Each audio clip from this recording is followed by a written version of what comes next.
না মানেন, আমি একজন মুক্তিযোদ্ধা। আমি বঙ্গবন্ধুর আহ্বানে মুক্তিযুদ্ধে গিয়েছিলাম বহুদিন পরে। আমার বড় ভাই লতিফ সিদ্দিকী, যাকে দেখে আমি রাজনীতিতে এসেছিলাম, আজকে তার সঙ্গে আমি কোর্টে বসেছিলাম। আমার কাছে খুব ভালো লাগছে।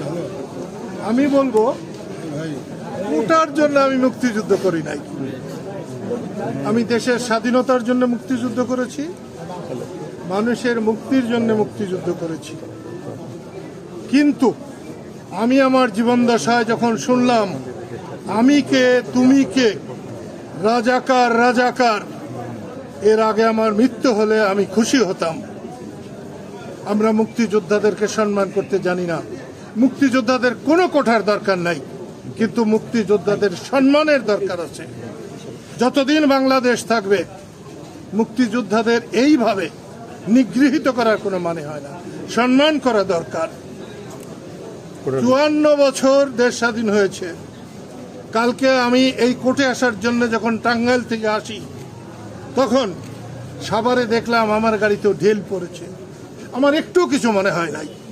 যদি এই ঢিলের মধ্য দিয়েও এই দেশে শান্তি আসে, আমি খুশি হব। আমি বর্তমান সরকারকে বলবো, ট্যাঙ্ক রেখে উপরে হেলিকপ্টার উড়িয়ে কোন সুস্থ সরকার বা সুস্থ দেশের প্রমাণ বহন করে না। আমি বর্তমান সরকারকে বলবো, এক্ষুনি আপনি সর্বদলীয় একটি সম্মেলন আহ্বান করেন, সেখানে সবাইকে আহ্বান করেন। শুধুমাত্র 14 দল বাংলাদেশ না, শুধুমাত্র আওয়ামী লীগ বাংলাদেশ না, শুধুমাত্র বিএনপি বাংলাদেশ না, শুধুমাত্র জামাতের বিরুদ্ধে কথা বলাই বাংলাদেশ না। আমি সবাইকে অনুরোধ করব, মানুষের কথা বলেন। দেশের মানুষ বড় জ্বলছে, পুড়ছে, দেশে বড় হাহাকার চলছে। যারা দিন এনে দিন খায়, তাদের আজকে পেটে ভাত নেই।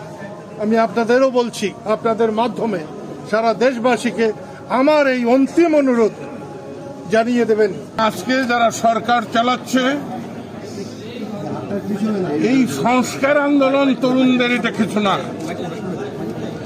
এর পিছনে যারা কাজ করছে তারা তো আসবেই। তাই সরকারকে, বঙ্গবীর কাদের সিদ্দিকী যে কথা বলেছেন, আমিও বলি যে সর্বদলীয় সম্মেলন ডেকে বলা হোক দেশের এই পরিস্থিতি।